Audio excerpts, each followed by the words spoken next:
So I'm driving up to New York one day and not paying any attention on 90. I was probably going back up to the hospital I worked at up there in Ogdensburg. And I get pulled over by a state trooper. And he said, "What's your hurry there, boy?" And I said, "Well, officer," I said, "I'm needed in surgery. I'm on my way to the hospital right now." He said, "What is it that you do at the hospital that they need you right now?" I said, "I'm a rectum stretcher. It's actually one of the few jobs in the OR where you don't have to wash your hands first." He kind of smiled, but he said, "What does a rectum stretcher do?"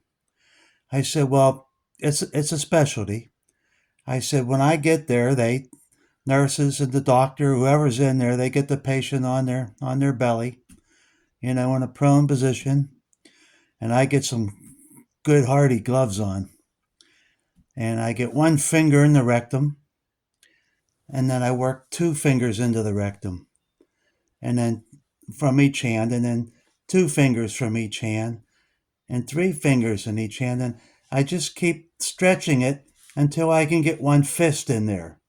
And then I take my other hand and I do the kind of like the same thing with my fingers. It's a specialty, Not everybody can do. So I get my hands in there, both of my fist in that rectum.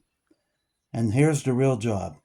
I got to stretch that rectum until it's 6 foot wide. Seriously. State trooper says, "What do you do with a 6 foot rectum?" I said, "Well, you give them a squad car radar gun and you let them pull people over all day long." Ha ha!